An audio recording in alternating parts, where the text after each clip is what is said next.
This week I've got a caged chord workout for you, and we're going to be practicing our 5 major caged chord forms. Why I suggest you do this is to firstly develop your fretting hand technique and strength with the bar chords. We looked a couple of weeks ago at the forward facing chords, namely the E shape and the A shape, to a lesser extent the D shape, but they're generally easier to play, certainly when compared to the G shape and the C shape, which forevermore will be known on this channel as the backward facing chords. So these are the forward chords, a little easier. These are the backward chords orientated towards the headstock, a little trickier. So we're going to cover all 5. In doing this, you're going to be developing your ability to play through a chord progression in one particular area of the neck. This progression, you will have heard, has some sort of repeating sequence to it. We're playing in ascending fourths, like going from a 1 chord to its 4 chord, so both major. Now you could technically do that with just one chord shape, like G, C, F, B flat, etc. Or you could use a combination of 2 common chords, like G, C, A,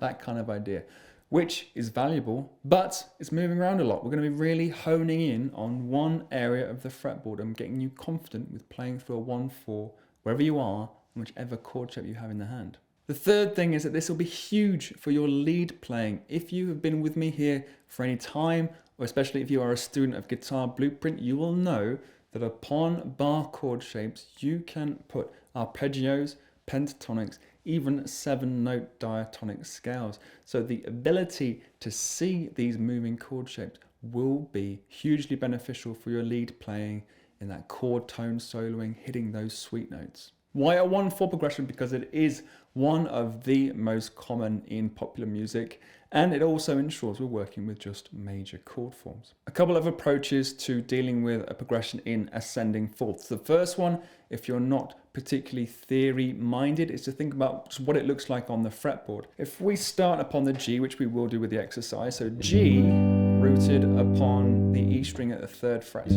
Okay, there's our first root note.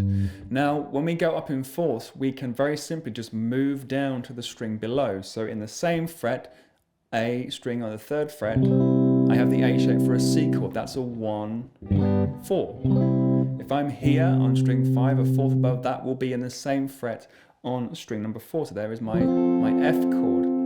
A 4th above that will be in the same fret on string number 3, the note of B flat. But as we come to string number 3, we're kind of falling out of the usual position for root notes, and at this point we then bring ourselves back to string number 6 with the G shape, because that forms part of that G-shaped triangle. So as you hit the B flat, we come on to string number 6 with the pinky finger for the G shape, not worrying about the note on string number 1. Here's the new root note then on string number 6 at the 6th fret, so a 4th above that again is down below. Pinky finger once again, because that's an easier change to the C shape. After the C shape, once again you can go up a 4th by lowering the root note down onto string number 4. And then we have what is actually the top part of the E shape once again. So we are back where we started, but if you notice, we're now 1 fret up. The sequence will continue in the same way. E, A, D, G, C, and we're back to E once again, a fret higher. So we're going to cycle through the 5 chords, and then as we come back to the E, we're 1 fret higher. Another approach, if you're more familiar with the circle of fifths, is to consider it counterclockwise, because if you do that, you're going up in ascending fourths. If we consider the shapes we are using, E is at 4 o'clock.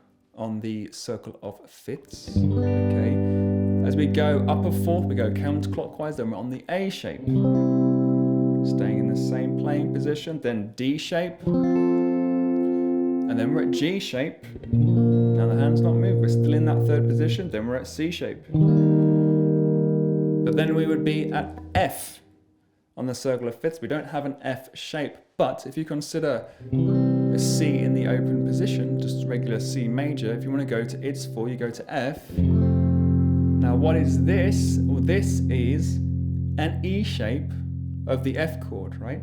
So we've taken the starting fret up once again.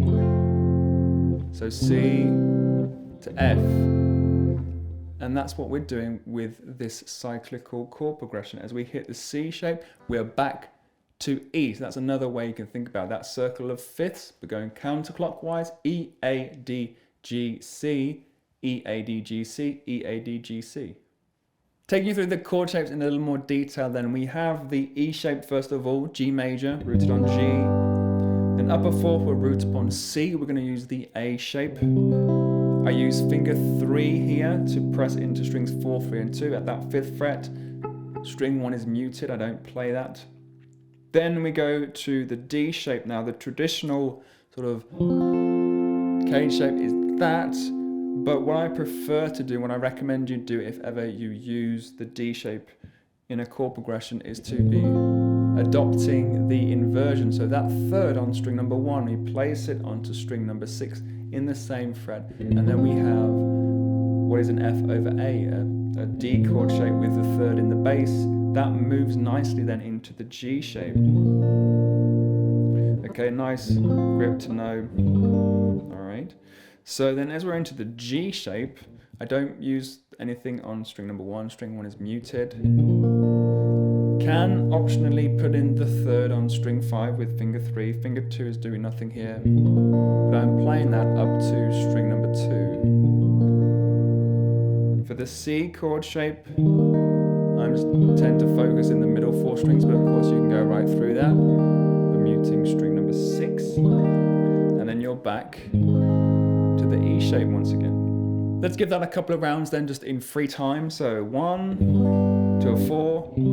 If this is my 1, then there's the 4. If this is the 1, there's the 4. If this is 1, that's my 4. If this is 1, that's the 4, etc. 4, that's the 4. E shape, A shape, D shape, G shape, C shape, E shape up 1, A, D, G, C, E up 1. Okay, carries on.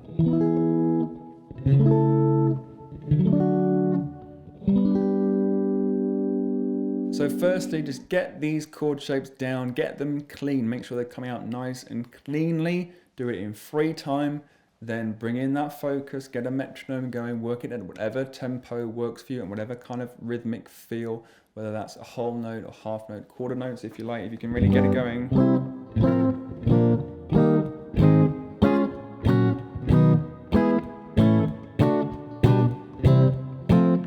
Good for the fretting hand. As a way to develop this exercise, then what I would suggest you do is to try and consider the options with the chord shape we're using, to not stay necessarily with that same sequence. What I mean by that is to every single root note on the fretboard, you have 2 directions, 2 possibilities with regards what chord shape you use. You have the forward facing, the E, A and D, and then you have the backward facing chords, the G, the C and the top of the E shape. So instead of this continuous repeating pattern, you can mix it up entirely.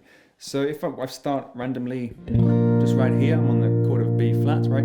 Going to its 4, well I could bring it back here instead of going to the A shape, so C shape. And then its 4 chord, well I could go into the D shape, right? And then there's my root note there, so then that's going to be, I'll go for the G shape, but then I could go A shape, and then I could go D shape. You mix it up. Really exploring all of the possibilities available to you. So there you go, my caged chord workout, my challenge for you this week. Do let me know how you got on in the comments. If you did enjoy the video, please do not forget a thumbs up and do subscribe if this is your first time here, remembering as you do so to click that bell icon not to miss any future lessons. There are tabs and a backing track available for the lesson to all members of my Patreon group. You too can help support the channel and get exclusive bonuses for as little as $3 per month. You can find out more about that with the link down below or in the cards. And to find out what comes next and using these ideas for your lead playing, then Guitar Blueprint is the course for you to check out. You can find out about that from my online store with the link down below or again in the cards. And while you're over there, be sure to get your free copy of Fretboard Mastery, my guide to learning the notes of the fretboard in just a few days. Thank you very much as always, you practice well and I'll see you next time.